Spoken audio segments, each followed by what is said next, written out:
чухал анализын дотоод зах зээлийн 12 дахь дугаар эхлэхэд бэлэн боллоо. За өнөөдөр бол 1 сарын сүүл буюу Монголын өргөнгийн бирж ирэх бүртгэлтэй хувьцаат компаниуд 2024 оны жилийн эцсийн санхүүгийн тайлангаа аль хэдийн танилцуулаад эхэлсэн.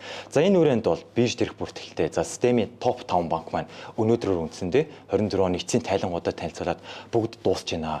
За тэгэхээр 1, 2, 3 сар гэдэг бол бидний мэдж байгаа дагуу банкуд олон улсад ч мөн ялгаагүй Монголд бол одоо жилийн эцсийн санхүүгийн тайлангуудад танилцуулдаг мөн 2 сарын 19-ны дотор компани ногдол ашигуудаа зарлаад явдаг байна. Тэгэхээр ногдол ашиг тийм одоо репортуудад танилцуулсан сезонтой цаг мөч гэж хэлж болно. Тэгэхээр үүнтэй холбоотойгоор бидний зүгээс чухал анализ дугаар дээрээ ногдол ашигын өгөөж өндөртэй компаниуд мөн яг одоо банкуд танилцуулсан байгаа учраас банкуудыг эхнээс нь яриад 1, 2 дугаар бэлтгэе гэж бодчих. За ингээд шууд агуулгатай орцгоё. За өнөөдөр бол хаан банкыг онцгой авсан багтах.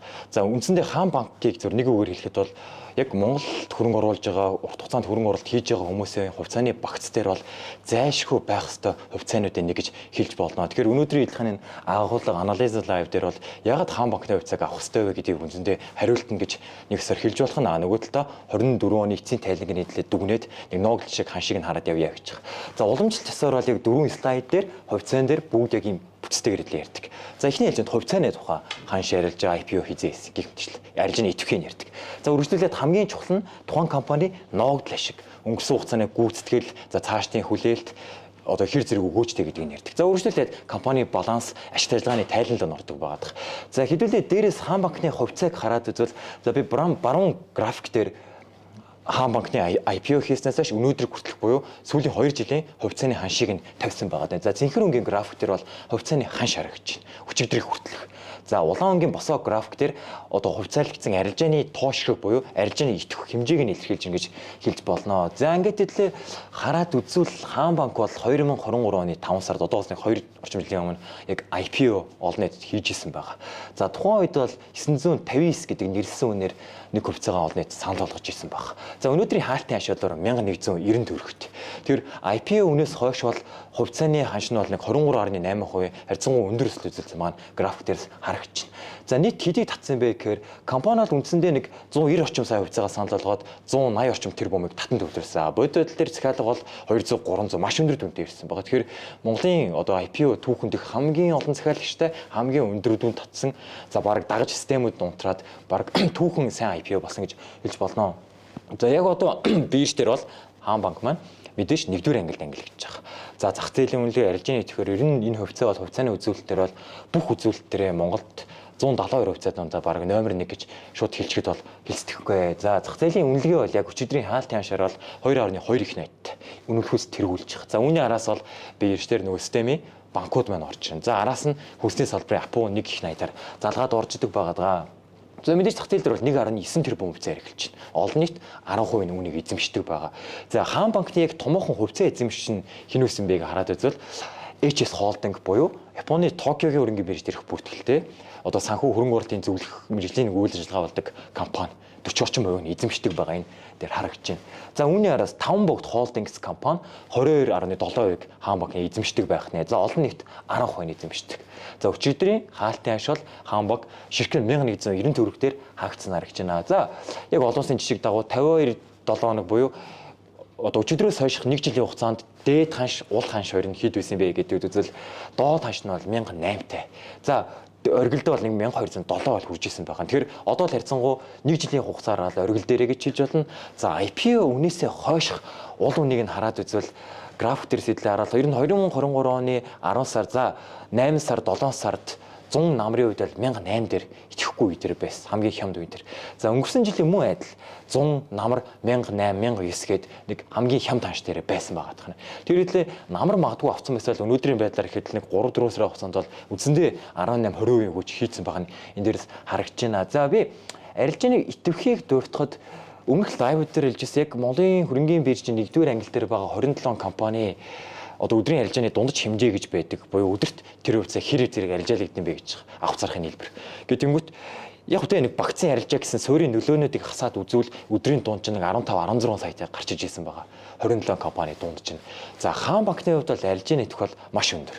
За түрүү хэлсэн нэгт хийж явдаг байгаа. Тэгэхээр өдрийн дунд чинь бол нэг 123 сая төгрөгтэй 2024 оны одоо бүх 200 одоо 40 50 хоногт бол за IPO-гоос хойших буюу өчигдрийг хүртэлх нийт энэ нэг жил хагас 2 жилийн хугацаанд бол өдрийн дундаж арилж байгаа үндсэндээ 100 сая төгрөг.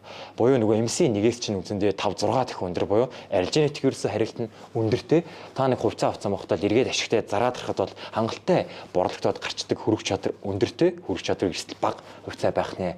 За эдлээ график дээр дараагийн слайд руу орохоос өмнө нэг сонирхолтой одоо зүй тогтол хөдөлгөөнийг ажиглая. Ер нь Апу, 5-7, Голомт банк, Төрийн банк, хаан гэх мэтчлэн ногдол ашиг бодлогон тодорхой ногдол шиг одоо өндөр төлдөг өгөөж өндөртэй компаниуд дээр хавар болгон яг энэ сизонаар нэг арилжаачид орж идэг байгаа. Тэгэхээр санаа нь бол компани тайланг өөрчилж харчаад төлөгт ногдол ашигын бодлогыг одоо тооцоолж үзээд ногдол шиг гаргаад ирчих. За тэгэнгүүт ногдол шиг зарлагдахаас өмнө буюу 2 сарын ихэн болохоос өмнө хувьцаануудыг аваад эхэлдэг. За та бүхэн харж байгаа бол яг одоо ч юм уу адил. За өнгөрсөн жил дээр нийтлээ хараад үзвэл 2024 оны 3 сараас та дээшээ хараад үзээрэй. За би энэ 23 оны ногдлгээд тусаа хүсэгтэнд орсон байна. Тэгэхээр оны өмнөхөн за 1 сард бол компани одоо ногдлохаа зарлахын өмнөхөн бол ингээд хараад 1072 дээр арилжаал хийчихсэн баг. За 2 сарын ихээр ногдлохаа зарлаа. За үүнтэй холбоотойгоор хөрөнгө оруулагч мэдээж сайн мэдээ учраас зах зээлд орж ирнэ. Нөгөө талаа арилжаачид буюу ногдол ашигыг богино хугацаанд урилсан одоо онилсан арилжаачд орж байгаа энэ дээр харагдаж байна. Огцон 1206 руу хөөрөгцсөн байгаа нэрээс харагдаж байна.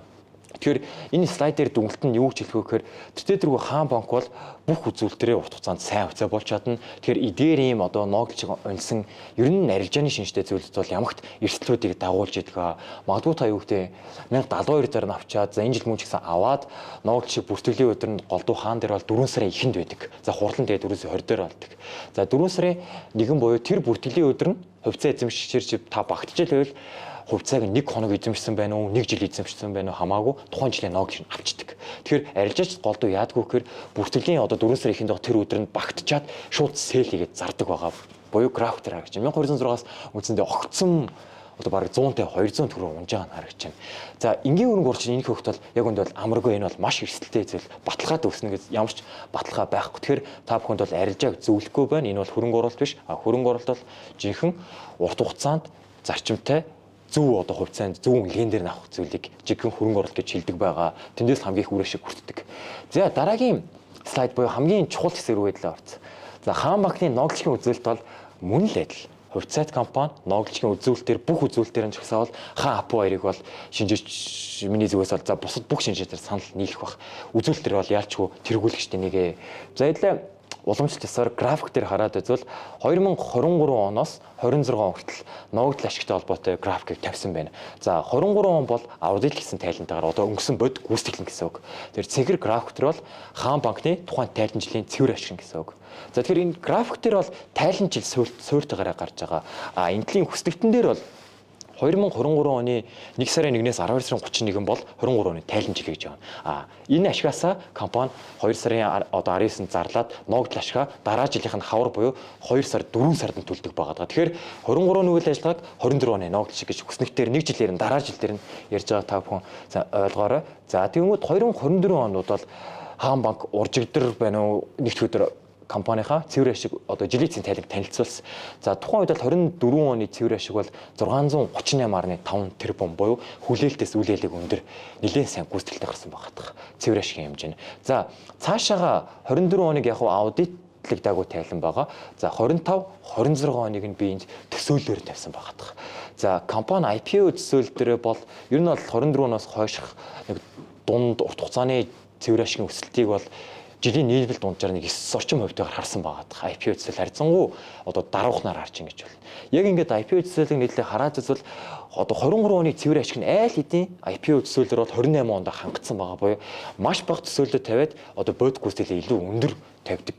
Олон улсад ч гэсэн нэг тийм одоо expectation control гэж зүйл байдаг. Тэгэхээр хаан боголт хэрэг хэрэгжүүлсэн байгаа. Тэгэхээр миний хувьд бол яг үүнтэй холбоотойгоор харьцангуй өндөр хүлээлт тавихгүйгээр сөргөөр буюу жиг төсөөлөд үзвэл 25, 26 онд хаан банкны нэг цэвэр ашигын хэмжээ дараах өсөлтөд нэг жилийн 9% харагдаж байна. За улаан график дээр яг одоо бидний ярих гадар хамгийн чухал хүчин зүйл буюу цэвэр ашигаасаа тэр компани төлж байгаа нийт ногдол ашигын дүнгийн илэрхийлж байна тэр бумаар. За цэнхэр өнгийн энэ хэвтэй график бол юу гэж илэрхийлж байгааг бол payout ratio буюу компани олсон нэг цэвэр ашиггаа хэдийг нь эзэдээ жил болгон өгч байгаа юм бэ гэдэг ногдол шиг одоо хуваарлтын хувь гэж ярьдаг байгаа. Тэрийг өнгөрсөн жилийн гүйцэтгэл нь 48.5% байсан. Тэр компани 23 онд IPO өгөөд 24 онд нэг удаа ногдол шиг төлсөн байгаа. Тэгэхээр өнгөрсөн гүйцэтгэлгийн нийтлэлийг хараад үзвэл нөдлөн жил бол 558 ашиг хийсэн. За түүнийхээ 48.5-ыг нь эздэд буюу 271 тэрбумыг өгсөн байгаа. За энийг хувьцааны тоондоо байгаад үзвэл нэг ч хувьцаанд 141 төгрөг оногдсон байгаа. За нийт хувьцаагаар үржүүлээд үзэхээр нэг 270 тэрбум байх нэ. Тэгэхээр одоо хаан банкны бизнесийн онцлог одоо салбарын онцлогоос нь хамаарат ногдол ашигын бодлого нь бол харьцангуй тодорхой байдаг. Та бүхэн бирж тааны сайт руу ороод хувьцаа эзэмших гэдэг зэс дээр дарвал ногдол ашигын бодлого нь бүр ингээд паблик зарласан байж байгаа. За түүнээр юу гэж дурж ийнэ гэхээр компани жил болгон ашгаасаа ногдол ашиг тэнцвэртэй байрлана. За цэвэр ашигын хэдэн үе гэхээр 40-оос 60%-ийг одоо төлөхөөр ирэмэлзнэ гэж заасан байгаа.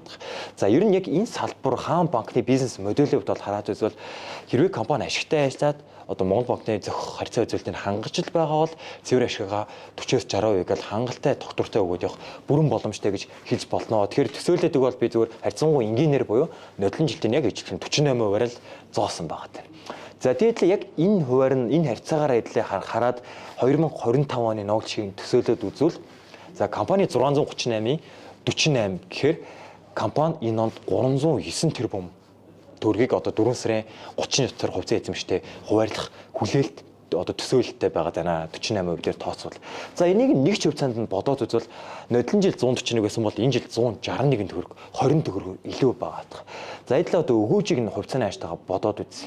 Ногдол ашигын өгөөжийг нь зүгээр одоо 2024 оны бүх арилжааны одоо 240-50 өдрийн нэг дундаж ханшин хаан дээр бол 1070 төгрөг гэж гарч иж байгаа. Одоо энэ дээр бодвол энэ жилийн дундаж ханшин 1070 орчимтэй. Тэгэхээр хэдүүлээ зүгээр нэг дундаж дээр 1070 дээр авцсан байхад 25 оны хавар нэг ногдол ашигын өгөөж гэж дунджаар нэг 15% ашиг их одоо ашиг мань бүрэн боломжтой болж ингэж хэлж болно. За энийг болий гэхэд өчигдрийн хаалтын аш буюу 1190 дээр нь тооцоолоод үзвэл хүлээгч байгаа ногдол ашигын өгөөж нь нэг 13.6%. За энэ бол ногдол өгөөжөр бол дээрээс 2-3-т орох үзвэл өндөр үзүүлэлт бол болчих. За бүр IPO ханш буюу 959 төгрөг дээр та нэг 2 жилийн өмнө авцсан байсан бол ногдол өгөөж нь бүр 16.9 дүнстэй бараг татврын зарах ногдол одоо компани бондын хүүтээ ижил шахуу явж байгаа. Тэгэхээр хувьцааны гайхамшиг нь бол яалчгүй үүнд оршиж байгаамаа. За цаашдын хүлээлт дээр бол мэдээж төлөлтийн харьцааг бол 40-оос 60% дээр хангалттай боломжтой жил бол тогтвортой олох болов гэсэн хүлээлттэй. За мэдээж компани ногдол ашиг олохын тулд тухайн жил цэвэр ашигтай ажилласан байх хэрэгтэй. За ингээд хэдлээ дараагийн слайд руугаа буюу хаан банкны ашигтай ажиллагаар байдлыг оръё. За график дээр сүүлийн 5 жилийн хугацааг тавьсан байна. За 20 оноос 23 оны 4 жилийн хугацаа бол аудиттэй тавил. За 24 он бол сайхан танилцуулагдсан аудитгүй тавилан ба. Тэгэхээр харьцангуй хантай учиргүй бол зөрөөд байхгүй. За сэтлээ ашигтай ажиллагаагийн зөвөр эхлээд салбарт эзлэх хуваар нь хараад үзвэл 24 оны одоо 1-р хагасын байдлаар нь хараад үзэхэд бүх одоо банкны салбарт нэг 12 13 банк байгаагийн зөв 3.1-ийг нь буюу 31% нь хаан банк эзэлж байгаа. Ер нь санхүүгийн үзүүлэлтээр бол тэр чигтээ нийт банкны салбарын 3.1-ийг дангаар эзэлдэг үнэмлэхүүц том активтэй, маш их мөнгө эргэлдүүлж маш их мөнгө олдог том банк гэж бол хэлж болно. За цэвэр хүүгийн орлогоор бүр 40%-ийг нь эзэлсэн байдалтай харагдаж байна. За эдлээ өсөлтийг нь хараад үзвэл нэг цэгэр график дээр компани одоо нийт олсон хүүгийн орлогоос хүүгийн зардлаас цэвэр хүүгийн орлого нь цэвэр дүнгээр харагдаж байна. Тэр 24 онд бол 1.2 их ноёдын хүүгийн орлоготой ажилласан цэвэр. За өсөлтийн хувийг хараад үзвэл сүүлийн нэг 4 жилээр нэг нийлмэл дунджаар бол нэг жил дунджаар 30 орчим хувийн маш өндөр өсөлт зөвлөж байгаа нь харагдаж байна эндээс. За цэвэр ашгийг нь улаан график дээр хараад үзвэл энэ жил 638 тэрбумт танилцуулсан байгаа. За өсөлт нь мөн адил 40% өндөр өсөлттэй харагдаж байгаа. За энэ жилийн ашгийг нь 23 оны буюу өмнөх онтой нь харьцуулаад үзвэл мөн адил 24% сайн өсөлтийг үзүүлсэн харагдаж байгаа. Яг хуу хаан банкыг одоо бусад бирж дээр байгаа системийн 5 банк за нэг ялангуяа сүүлийн жилүүдэд супер өсөлт ажиллагаа үзүүлсэн голомт банктай харьцуулаад үзвэл мэдээж хаан банк бол маш өндөр дүнтэй 20 их найдын активыг эргэлдүүлдэг их одоо волюм эргэлдэлтэй. Тэгэхээр өсөлтийн хувь нь бол голомт энэ шиг бол супер байхгүй. Гэхдээ харьцангуй жигд натуралны нэг 20-30% өсөлт үзүүлж байгаа нь харагдаж байна. За бусад банкуудыг хараад үзвэл харьцангуй дүний хувьд бол магадгүй 2 дахин бага энэ төр учраас бол өсөлтүүд бол магадгүй 60-70% нийлмэл дунд өсөлтийг энэ хугацаанд бол харуулсан байдаг нь харагддаг. За тэгэхээр яг дүгнэлт нь бол хэлэхэд бол хаан банкны хувьд бол угаасаа жил болгон ашигт ажиллагаанд томорж идэг. Доктортой бүх төрлийн ашигт томорж идэг баг. За яг бусад банктай харьцуулахад хааны одоо ашигт ажиллагаа талаас хамгийн онцлогтой давуу талтай тал нь ач холбогдолтой тал нь юу юм бэ? Одоо хувьцаанд урт хугацаанд хөрөнгө оруулъя. Үнэхээр энэ цэвэр ашиг одоо ирэх хугацаанд хангагдаад би үнэхээр ийм ногдол ашиг авъя гэж хүлээж л байгаа бол бид нар мэдээж ашигын өсөлтийг харах хэрэгтэй. Хамгийн гол хүчин зүйл. За тэгэхээр онцлогийн хувьд бол хаан банк нэг бусад банкнаас ялгаатай нь бид нар одоо зөв энгийн чигээр бодоод үзэхээр таксинд төлбөр төлөхөд миний мэдхийн лав хаан банкнаас өөр банк хэлжсэн жолооч лав байдаггүй. За тэгэхээр юу гэхээр хаан банк байгуулагдсан цагаас хойш хөдөө аж ахуй бүс нутаг гээд орон нутгуудаар одоо тэтгэврийн карт, оюутны карт гээд аль хэдийн нэтворк сүлжээг бол бацсан байгаа. Тэгэхээр үүнтэй холбоотойгоор энэ банкны хураамж шимтгэлийн орлого бол үнэмлэхүйц илт өндөр байдаг байгаа. Бусад банктай харьцуулахад за заримаас нь харьцуулахад үндсэндээ 3 дахин өндөр. За дундчтай харьцуулахад 1.8, 2 дахин өндөр буюу маш өндөр байдаг байгаа. За дараагийн нэг онцлог гэвэл одоо банкны хамгийн чухал ашигт ажиллагаанд харах хэрэгтэй нэг хүчин зүйл бол одоо цэвэр хүүгийн маржин гэж байгаа. Буюу энэ юу гэсэн үг гэхээр одоо компани цэвэр хүүгийн орлого олоод одоо хүүгийн орлого олж болохуйц компани өөрийнхөө активаас хэдийн хэмжээний яг үр ашигтай цэвэр хүү олж байгаа юм бэ гэдгийг илэрхийлж байгаа зүйл. Тэр хаан банкны хувьд бол цэвэр хүүгийн маржин бол нэг 24 оны 3 дугаар удирдлагын байдлаар нэг 6.8% тай байх. За энэ өөрөө бусад банкуудтай харьцуулахад бол нэг яг бодитоор 1.5 2% шууд зөрүүтэй байгаа. Тэгэхээр хаан банк ингэж өндөр ашигтай ажиллагаа үүнтэй холбоотой юм аа. За мэдээж өмнөх голомтын лайв дээр дуржсэн банкны ашигтай ажиллагааг шийдвэрлэдэг хамгийн том хүчин зүйл бол яалчгүй чанаргүй зээлийн харьцаа байх. Тэгэхээр хэлээ яг баланс дээр нь хааны чанаргүй зээлийг ярэ. Товчондоо бол банкуд зээл олгоно. За зээл нь иргэн төлөгдөхгүй буюу чанаргүйтэй дэрвэл тэр зээлийг хаахын тулд өөрийнхөө ашигт ажиллагаагаа хумслаад зардлын сан үүсгэждэг ба одоо чанаргүй зээлийн эрсдлийн сан гэдэг. За тэр дүн өөрөө зээлтэйгээ ижил шахууд үнэтэй. Тэгэхээр 100 тэрбумын зээл дүүсгэхэд ашигт ажиллагаа талаасаа одоо ашигын тайлангаас эргээд хэмжээний зардлыг үүсгэждэг учраас банкыг ерөөсөө дээш доош хэлбэлзүүлэх нь бол тэр чигтээ одоо активын чанар буюу чанаргүй зээлийн харьцаа нөлөөлж идэг баг. За голомт сүүлийн 2 жилээр айгүй өндөр тайлан гаргаж байгаа нь бол би өмнөх лайв дээр дуржсэн сүүлийн 4 жил чанаргүй зээлийн харьцаа нь эрс буурж байгаа. Одоо 3% та буюу хамгийн бага. Тэгэхээр ашигт ажиллагаа нь ийм өндөр гарч байгааг өмнөх лайв дээр хэлж ийсэн. За ашигт ажиллагааны хувьд бол нэг ийм за хааны санхүүгийн байдлыг товчхон дурдахад бол за мэдээж салбарт эзлэх хувийн хувьд бол хаан банк мөн адил 3.1 нийт хөрөнгөөр 32%, за нийт харилцах хадгаламж буюу одоо их үүсвэр талаасаар бол мөн адил 35%. За нийт олгосон зээл нь 33%, 3.1 дагуу байж. За хөрөнгө нийт зээлийн хэмжээг график дээр харуулж байна. За зээл нь ягаан өнгийн, хөрөнгө нь цэхэр өнгийн их найдаар илэрхийлж байгаа. Тэр өнгөрсөн одоо энэ жилийн тайлангаар ингээ хараад үзвэл хаан банк бол одоогоор 20.3 их найдтай. Маш том актив хэмжээтэй. За олгосон зээл нь гэхэд аль хэдийн 10 их найд аваад 11.1 их найд хүрчихсэн. За өсөлтийн хувьд бол 22% өнгөрсөн жилтэй харьцуулахад өссөн. За нэг нийлмэл дунджаар бол нэг мөн адил 20%. За нийт хөрөнгийн хэмжээ сүүлийн 5 жилд бас 14% сайн өсөлт үзүүлсэн, доктортой өсөлт үзүүлсэн байгаа график дээр харагдаж байна. За хаан банкны чанаргүй зээлийн харьцааг доотлын график дээр илэрхийлж байна. Мөн адил сүүлийн 5 жилийн хугацаанд дээр. За 20 онд бол мэдээж ковидын эдийн засгийн хямралтай холбоотойгоор банкуудын чанаргүй зээл бол маш өндөр, салбарын дунд нь 19% та байсан. За хаан банктай бол мөн адил харьцангуй өндөр буюу 6.7%. За энэ хувь мэдээж сайшаалтай нь буурсаар 24 оны байдлаар сүүлийн тайлангаар нэг 4.6% буурсан сайн гүйцэтгэлтэй байж байна. Тэгэхээр мэдээж энэ бол цаашаа эргээд ашигт ажиллагаанд нөлөөс нь бол гарцаагүй. За харьцаа онцлог үзүүлэлтийг нь хэдүүлээ хараад үзвэл ашигт ажиллагаан дээр харьцааг нь нийлээ орхигдуулсан байгаа тийм.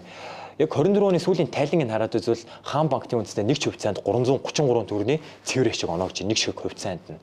За хөрөнгө оруулалтын хамгийн сайн мэдэх одоо харьцуултын арга, наацхийн үнэлгээний энгийн арга гэж P харьцаа буюу үнэ ашиг харьцаа гэж үүдэг.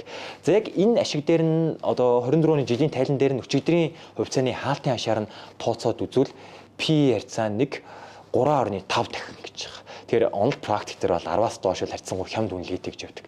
Тэр яг банкны хувьд бол харьцангуй P харьцаа бол бага байдаг. Салбарын дунд нь бол өөрөө нэг ийм шахуу за нэг 5 орчимтай байгаа. Тэгэхээр дунджаас бол харьцангуй хямдаар үнэлж ийн гэж хэлж болно. За PB буюу үн дансны харьцааг нь хараад үзвэл яг хамгийн чухал нь 0.9-тэй буюу ерөөсөө хаан банкны одоо баланс дээр нь байгаа эзэдийн өмч нь өөрөө хоёр их найдтай болцсон. За энийг нь хувьцааны тоонд нь хуваагаад үзэнгүүт нэг ширхэг хувьцаанд ерөөсөө одоо таны 1200 гэдэг ханш төлж авч байгаа нэг ширхэг хувьцаанд энэ компани одоо өөрийнх нь хөрөнгө буюу эзэдийн өмч нь 1289 төгрөг оноо гэж байгаа гэж хэлж байна. За 1289-аас нөгөө хувьцааны ханштай хуваагаад үзэнгүүт ерөөсөө эзэдийн өмчөөсөө илүү хямдхан маркет дээр зах зээлийн ханшаараа зарагч ийн гэж хэлж байна. Буюу 0.9-тэй. Тэгэхээр хэлж байгаа санаа дүгнэлт бол яг одоо хаан банкны хувьцаа хэдий ч 1100 иргэд өссөн ч гэсэн одоо хүртэл зах зээл дээр харьцангуй хямдаар үнэлж байна. За салбарын дунж нь бол нарийн хараагүй ч гэсэн 1.1 1.2-тэй байгаа. Тэгэхээр салбарын дунжаасаа наацх нь багаар үнэлж байна. За яг практик дээр бол PB харьцааг 1.5, 1.2-оос доош бол олон улсад мөн харьцангуй хямд үнэлж гин гэж үздэг байгаа даа. Тэгэхээр банкны салбар бол эдгээрээс ялгаатай нь харьцангуй Японд ч тэр Америк ч тэр маркетээр хямд үнэлэгдэг гэдгээрээ онцлогтой байгаад байгаа. За өмнөх нэг лайв дээр банкны салбарын хувьцааны онцлогийг дурдсан учраас энэ дээр товчхон хэлэхэд бол эрсдлийн хүчин зүйлийг та бүхэн дурдъя гэж бодож байна. Одоо ингээд хаан банк хичнээн ногдолж их сайтай за актив нь ашиг нь өсөж байгаа ч гэсэн за мөн үүнтэй холбоотойгоор багц дээр заавал байх хувьцаа гэж байгаа. Гэлээгээд хөрөнгө оруулалтын суурь зарчим дагуу та төрөлжүүлэлтийг үүн дээр анхаарах хэрэгтэй. Яг л хэдүүлээ одоо хувьцаан дээр 3 төрлийн хувьцаатай гэж бодоход за үүнийг магадгүй яхас банк, төрийн банк, хаан гэд ногдолж шиг сайтай сайн төлдөг компаниудаар багцаа бүрдүүлждэг. А нөгөө талдаа банкуч нь өөрөө эдийн засгийн мөчлөг, хүүний мөчлөгт маш мэдрэмтгий сенситив хувьцаа болж идэг байгаа. Одоо хүнсний апуугаас ялгаатай нь. Тэгэхээр эдийн засаг одоо бол сүүлийн өнгөрсөн жил нүүрсний гарцтай холбоотой за энэ жил мөн адил эдийн засгийн өсөлт бол 7%-тэй, энэ жил магадгүй 6%-тэй сайн хүлээлттэй бодит өсөлт бол сайтай байгаа тань. А жил болгон альч улс энэ өсөлтөд бол хадгалахгүй циклүүд явж идэг байгаа. Тэгэхээр эдийн засаг хэрвээ агшаад муудаад ирвэл уналт нь 1% за хацх руу ороод ирвэл банкны салбар за хувьцаанд байгаа тэр чигтээ сагуу үзүүлэлтүүд нь мууддаг байгаа. Эдийн засгийн мууд бол ойлгомжтой. Олгосон зээл нь чанаргуут нь. За зээл чанаргуут хэрэг яг хуу саялсан дагуу нөгөө чанаргүй зээлээ нөхөхөд эрсдлийн сан багтаад ашиг хумстаад эхэлдэг. Эзэдтэй төлөх ёстой ноогл ашгаасаа илэрээдүйн бэлугаа томрол ашиг хумсдаг. За нөгөө талд бас нэг хүчин зүйл нь эдийн засгийн муутахаар мэдээж онол дагуу зарчим дагуу бол мөнгөний эрэлт эдийн засгийн идэвхжил буурна хүү дагаад буугаад ирдэг. За хүүгийн товшин бодлогын хүү зах зээл их суур хүү буугаад ирвэл банкуудын олгодог зээлийн хүү буурдаг. Ялангуяа хаан банкн дээр нэм буюу одоо цэвэр хүүгийн маржин шууд агшдаг байгаа. Тэр хүү суур хүүнд буурвал банкнаас олгож байгаа зээлийн хүүнд буурдаг. Зээлийн хүү буураад ирвэл одоо хүүний маржин буюу хүүний зөрүү нь буураад ирдэг. Эцсийн эцэстээ ашиг ажиллагаанд энэ сөргөөр нөлөөлдөг байгаа. Тэгэхээр та багц дээрээ банкны салбараа бүрдүүлсэн ч гэсэн нөгөө талдаа үүний эсрэг одоо эдийн засгийн мөрч тарьцангуй доктортой хүнсний салбар, за технологи, даатгалж гэмэгчин өөр салбарын өөр мөчлөг онцлогтой хувьцаануудаар ялцгүй өөрийн багцыг бүрдүүлээд явах нь зүйтэй юм аа. За эцэст нь бол хаан банкны та бүхэн сайт руу хараад үзвэл нэг жилийн хугацаатай хадгаламжийн хүүн бол хаан банкн дээр 12%-тэй байна жилийн хүүн. За хадгаламж бол зөвхөн бүтээгдэхүүн өмнө хэлсэн. Хаан банкны хувьд л та зөвхөн харилцагч хийж байна. А түүний оронд та хувьцааг нь эзэмшсэн байхад ногдол ашгаараа та ядчил хадгаламжийн хүүнээс нь өндөр ашиг тогтмол авах боломжтой бүрэн болцоо хүлээлттэй байгаа. Яг л бодлогын тодорхой ашигын өсөлт нь харьцангуй бодит. Тэгэхээр хувьцааг нь та авахтаа итгэдэггүй одоо хаан банкнд хадгаламж байдлаар өөрийнхөө мөнгөө байршуулахдаа банкнд итгэдэг мөртлөө хувьцааг нь хөрөнгө оруулахад яагаад та хөрөнгө оруулахгүй байгаа юм бэ гэдэгт айгу гайхацлаа л дээ. Үнэхээр ингээд үзүүлэлтүүдийн үнэлгээг нь цаашдын төлөв байдал за өөр бүх хүчин зүйлийг ингээд хараад үзэхээр хаан банк бол яахын аргагүй хөрөнгө оруулалт хийхгүй байхын аргагүй багц дээр одоо зайлшгүй байх хэрэгтэй хувьцаануудын нэг гэж хэлэхээр байна. За дэлгэрэнгүй мэдээлэлд бол яг дараа дараагийн лайв дээр л ярилцаад авъя. Өнөөдөр нэг товчхондоо ингэж өндөрлөө.